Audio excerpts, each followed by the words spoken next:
하나님 말씀 보겠습니다. 하나님 말씀 신명기 1장 1절 말씀입니다. 우리 한 목소리로 봉독하겠습니다. 시작.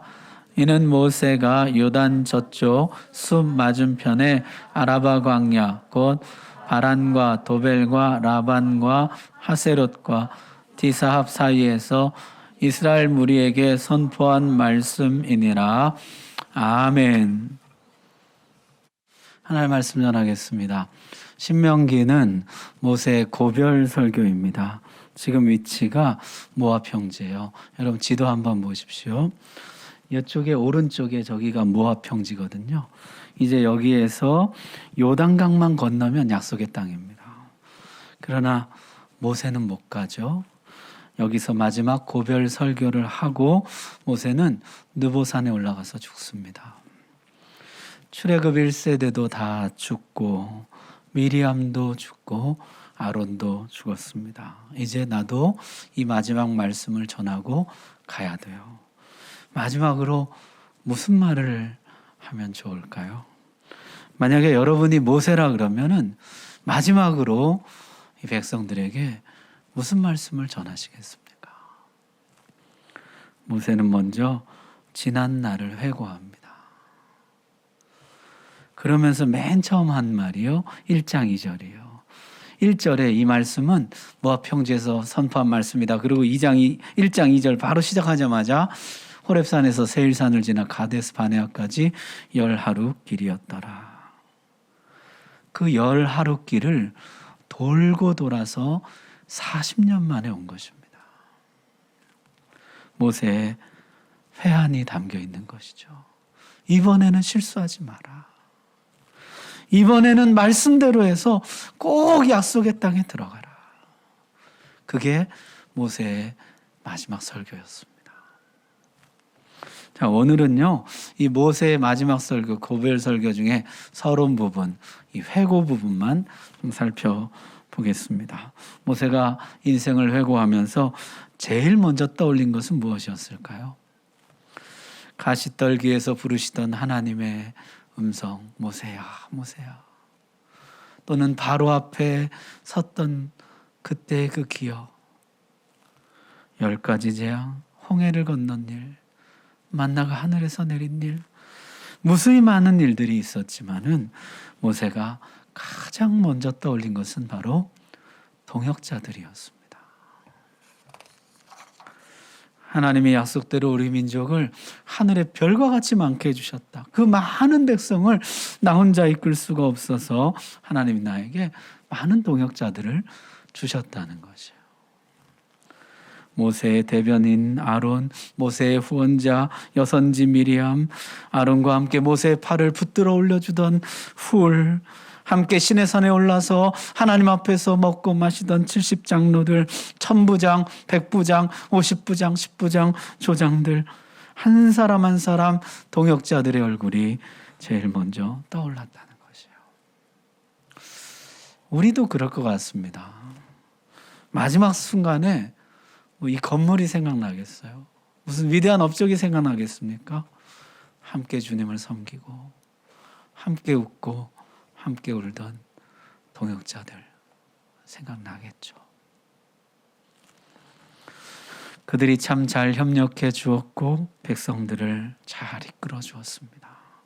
오늘 성경에 보니까 재판도 잘 해주었어요. 공의롭게 해주었어요. 하지만 그들 모두 광야에서 죽었습니다. 가데스 바네아에서 백성들의 반역을 막지 못했어요. 약속의 땅 싫다고 애굽으로 다시 돌아가자던 백성들을 돌이키지를 못했습니다. 백성들이 너무나 격렬하게 저항했기 때문이었을까요? 아니면 이들조차도 백성들에게 동조했던 것일까요? 어쨌든 갈렙과 여호수아를 제외하고는 모두 광야에서 죽었습니다. 아쉽다. 그때 그들이 막아주었더라면 어땠을까? 그때 그들이 백성들을 다시 한번 다독여줬더라면, 다시 한번 백성들을 잘 달래서 약속의 땅으로 이끌고 들어갔더라면 우리는 다 같이 약속의 땅에 들어가서 젖과 꿀이 흐르는 그 땅에서 하나님의 나라를 세우며 하나님의 나라를 누리며 정말 멋지게 살았을 텐데. 모세의 짙은 아쉬움이 배어 있습니다.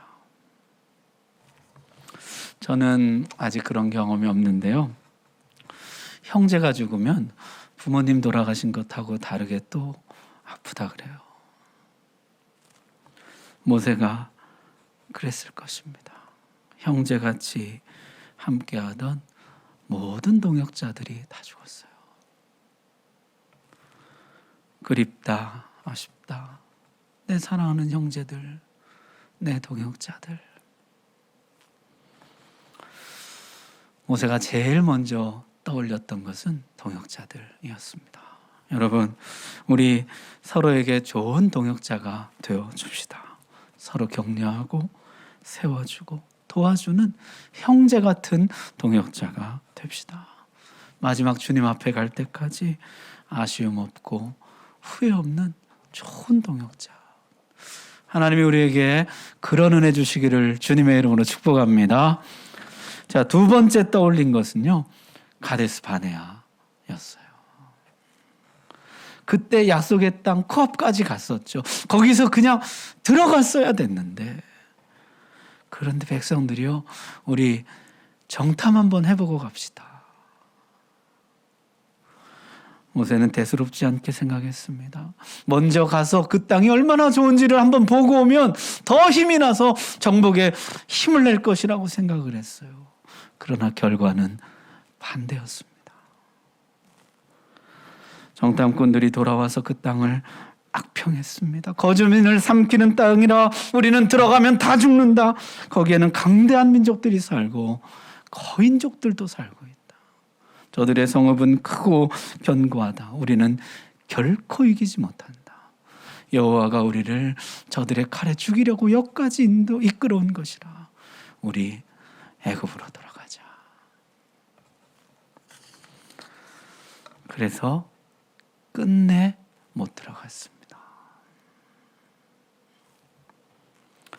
지금까지 싸움을 할 때요, 한 번도 정탐한 적이 없습니다. 바로와 싸울 때도, 아말렉과 싸울 때도, 모압, 암몬 누구와 싸울 때도 하나님이 가라 그러시면 가는 것이지, 가서 싸우는 것이지, 먼저 가서 정탐해보고 싸우자 그런 적이 없습니다. 여러분, 홍해 건널 때 정탐해보고 건넜습니까? 하나님이 믿음으로 가라 그러시기에 나아갔고 홍해가 갈라진 거 아니에요. 그저 나아가라면 나아갔고 말씀대로 나아가면 언제나 승리였습니다. 그런데 이번에는 머뭇거렸던 것이에요. 신중하게 한다는 것이 그만 이를 그르치고 말았습니다. 모세가 회한의 눈물을 삼킵니다. 그때 머뭇거리지 말고 바로 들어갔어야 됐는데, 그때 가데스 바네아에서 바로 들어갔어야 됐는데 너무나 후회스럽다. 여러분, 정탐도 좋고 신중한 것도 좋지만 그것보다 더 좋은 것은 믿음의 전진입니다. 뭐가 있는지, 상대가 얼마나 강한지 몰라도, 뭐가 있더라도, 아무리 강한 상대가 있더라도 하나님이 가라시니 내가 갑니다. 하나님이 준다고 하시니 주실 줄로 믿습니다. 그렇게 나아가는 것이 믿음이라는 것이에요. 광야길을 이렇게 한번 돌아보면요, 이 광야길에 중요한 지점이 있어요. 경계선들이 있어요. 이 홍해는 애굽과 단절하는 경계선이고요, 요단강은 광야와 단절하는 경계선이에요. 이 가데스 바네아는 약속의 땅으로 넘어가는 경계선이었습니다. 경계선이 정말 중요하죠. 건너갈 때는 건너가야 됩니다. 그런데 거기서 그만 머뭇거리다가 못 갔다는 것이에요. 이 백성 지금 다시 중요한 경계선 앞에 왔습니다. 광야와 약속의 땅 사이의 경계선, 과거와 미래 사이의 경계선. 이번에는 하나님을 신뢰하고 넘어가라는 것이에요. 여러분, 금년 한 해 인생의 중요한 경계선에 서시게 되실 분들 있으실 것입니다. 머뭇거리지 말고 하나님을 신뢰하고 믿음으로 넘어가시길 바랍니다. 모세의 한 맺힌 충고를 잊지 마십시오. 머뭇거리지 말라. 약속이 있다면, 말씀이 있다면, 하나님이 있다면 머뭇거리지 말고 넘어가라. 쟁기를 들고 뒤를 돌아보지 말라. 우리 교회도 금년에 경계선에 섭니다. 이제 두 번째 예배당, 두 번째 성전 시대를 마감하고 이제 세 번째 예배당, 세 번째 성전 시대로 넘어갑니다. 재정 때문에 어쩔 수 없어서 가고, 상황에 떠밀려 가고, 머뭇거리다 마지못해 가는 길이 아니라 우리의 대장 되신 예수 그리스도를 따라서 믿음으로 건너가는 믿음의 행진, 승리의 행진이 되기를 바랍니다. 여러분, 머뭇거린 결과는 어떠했습니까? 참담했습니다.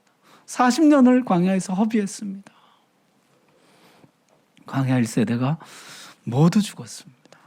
그런데 오늘 성경에 보니까요, 저들이 모두 진영 중에서 죽었다는 것이에요.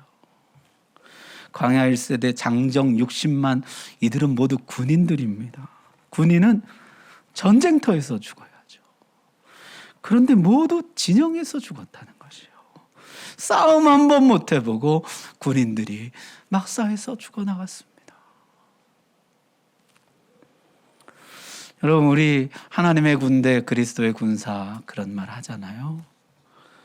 말씀대로 나아가면은 승리의 행진이 되지만 머뭇거리면 막사에서 죽어나갑니다. 싸움 한 번 못 해보고 패잔병이 되는 것이에요.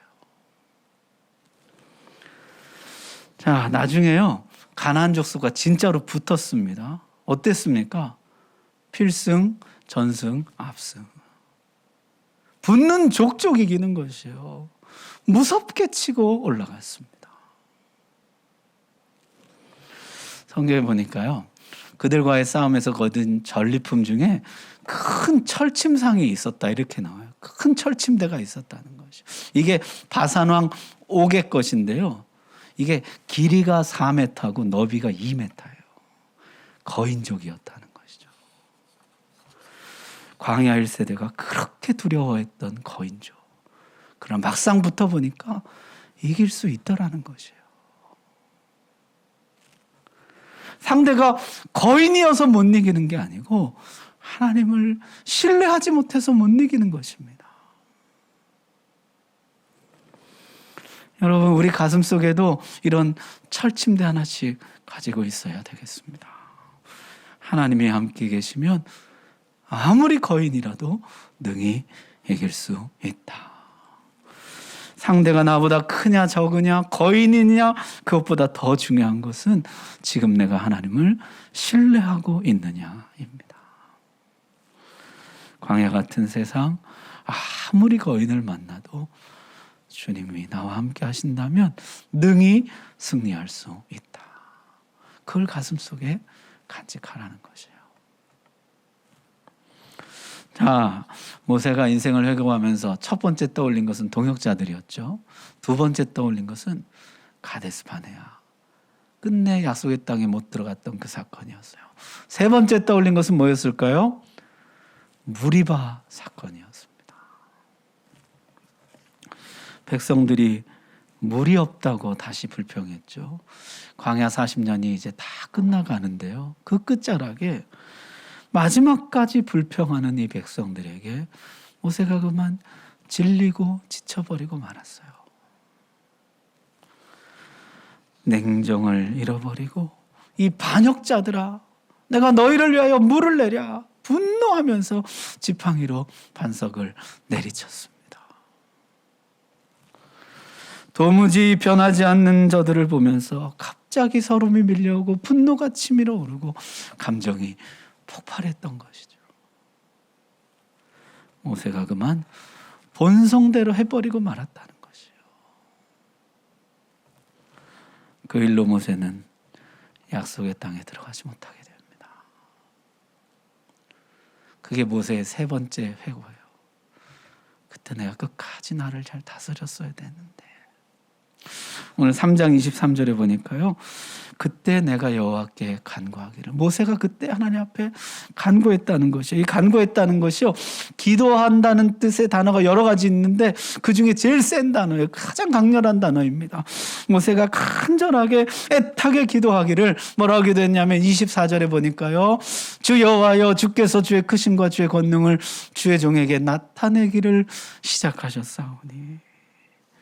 주의 크심과 권능이 나타나기 시작했다는 것이에요. 마치 40년 전 처음 출애굽에 나섰을 때처럼 모세는 그 과거의 추억들이 새롭게 떠올랐습니다. 바로와 애굽 전체를 떨게 했던 10가지 재앙, 지팡이를 들자 홍해 바다가 갈라지던 일들, 하늘에서 만나가 내리고 바위에서 물이 솟아나고 손을 들어 기도할 때 아말렉을 이기는 정말 놀랍고 신나는 날들이었죠. 그러나 가데스 바네아 사건 이후에 40년을 광야에서 방황하면서 만나 외에는 별 기적과 능력이 나타나지 않았습니다. 그런데 다시 하나님의 권능이 나타나는 것이에요. 크고 견고한 성곽들을 넘어서 거인족들을 모두 물리치면서 철침대만 남았죠. 모세의 가슴이 다시 뛰기 시작했다는 것이에요. 하나님의 권능이 다시 나에게 나타나기 시작했다. 하나님이 다시 나를 통해 일하기 시작했다. 다시 나에게 주의 능력이 임하기 시작했다. 구하옵나니 나를 건너가게 하사 요단 저쪽의 아름다운 땅을 보게 해주십시오. 하나님, 제발 제가 건너가서 이 사명, 이 정복의 사명 마무리할 수 있게 해주십시오. 건너가게 해주십시오. 그런데요, 하나님이 한마디로 거절하십니다. 그만해도 족하니 이 일로 다시 내게 말하지 말라. 참, 어떻게 보면 우리 하나님 어떨 때는 너무나 냉정하시죠. 족하다. 너의 사명은 거기까지다. 다시는 이 일로 내게 구하지 마라. 그런데요, 이 냉정함 뒤에 또 하나님의 따뜻한 배려가 있습니다. 27절에 보니까요, 너는 비스가산 꼭대기에 올라가서 눈을 들어 동서남북을 바라고 내 눈으로 그 땅을 바라보라. 약속의 땅 전체를 바라보고 하나님 주신 땅이 얼마나 좋은지 그 땅 전체를 훑어보고 그 약속을 확인하고 너는 삶을 마감하게 될 것이다. 그렇게 말씀합니다. 여러분, 지금 모세 나이가 120살입니다. 120살이면요, 노안이 오고 눈이 흐려져서 앞이 잘 안 보일 나이예요. 이삭은 이 나이에 어땠습니까? 눈이 흐려져서 가까이 온 에서와 야곱도 분간치 못할 정도였거든요. 그런데 모세는요, 특별하게도 눈이 전혀 나빠지지 않는 거예요. 120살에 5.0 독수리 시력을 가지고 있었다. 약속의 땅 전체를 다 보고요. 그리고 하나님이 얼마나 신실하신지를 확인하고 삶을 마감하게 되었다는 것이죠. 하나님의 배려입니다.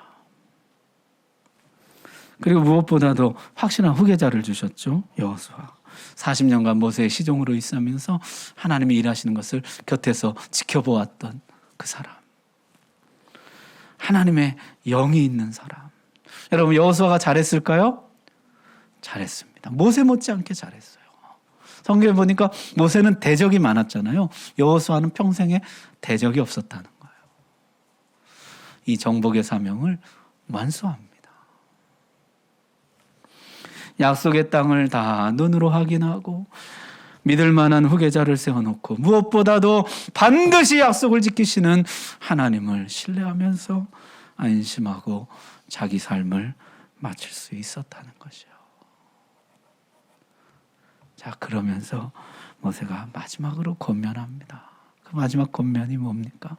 이번에는 말씀대로 해라. 이번에는 꼭 말씀대로 해서 약속의 땅에 반드시 들어가라. 이번에는 실수하지 말고 머뭇거리지 말고 꼭 말씀대로 순종해서 약속의 땅에 반드시 들어가라. 그 땅은 말씀대로 하지 않으면 결코 들어갈 수 없는 땅이라. 아니, 들어갈지라도 말씀대로 하지 않으면 도로 쫓겨나는 땅이라. 꼭 말씀대로 해라. 그게 모세의 마지막 권면이에요. 하나님의 백성이 사는 길은 오직 말씀대로 사는 길뿐이며 하나님의 백성이 하나님께 무엇인가를 받는 길도 오직 말씀대로 사는 길뿐이라. 너는 말씀대로 하되 가감하지 말고 변형하지 말고 있는 그대로 행하라. 발람처럼 교묘하게 불순종하지 말고 순전하게 있는 그대로 말씀대로 행하라. 그러면 너희가 큰 나라가 될 것이다. 모세가 여기서요, 큰 나라라는 단어를 다시 써요. 모세오경, 모세가 쓴 책이 창세기, 출애굽기, 레위기, 민수기, 신명기잖아요. 창세기 때부터 쓴 표현이 뭐냐면 큰 나라거든요.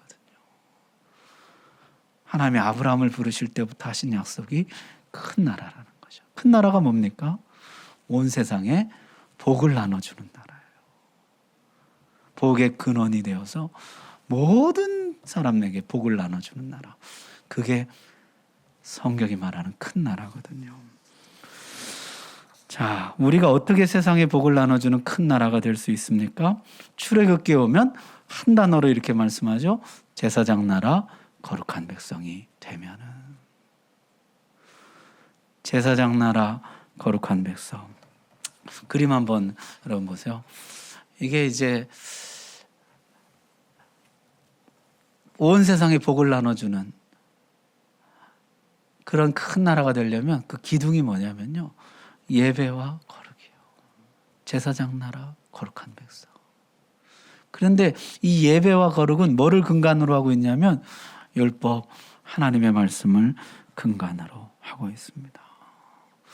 너희가 말씀대로 예배하고 말씀대로 거룩하게 살아간다면 너희는 온 세상에 복을 나눠주는 큰 나라가 될 수 있다는 것이에요.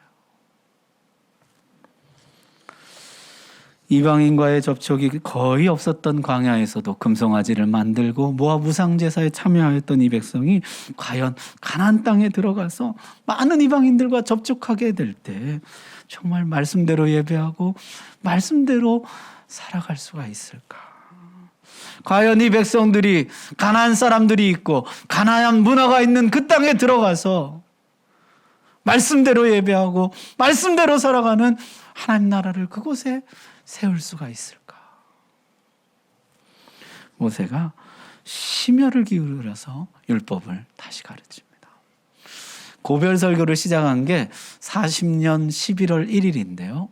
요단강을 건넌 것이 41년 1월 10일입니다. 약 70일 동안요, 모세가 율법을 심혈을 기울여서 다시 가르치는 것이요.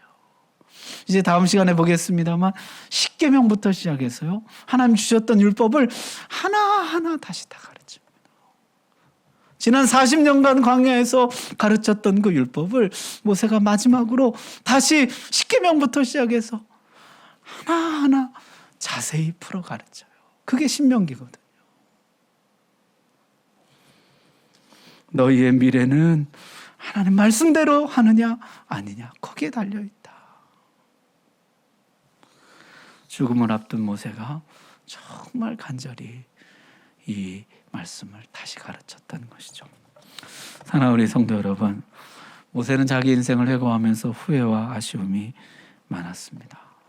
동역자들에 대한 그리움, 가데스 바네아에서 머뭇거렸던 아쉬움, 무리바에서 끝까지 자신을 절제하지 못했던 후회, 그 결과 약속의 땅에 들어가지 못하고 모두 광야에서 죽게 되었어요. 이번에는 실수하지 마라. 이번에는 꼭 말씀대로 행해라. 그래서 이번에는 꼭 약속의 땅에 들어가라. 그리고 그 땅에 말씀대로 예배하고 말씀대로 살아가는 거룩한 하나님 나라, 큰 나라를 세워라. 여러분, 금년 한 해 말씀대로 예배하고 말씀대로 살아가는 큰 나라, 온 세상에 복을 나눠주는 큰 백성 되시기를 주의 이름으로 축복합니다. 기도하겠습니다.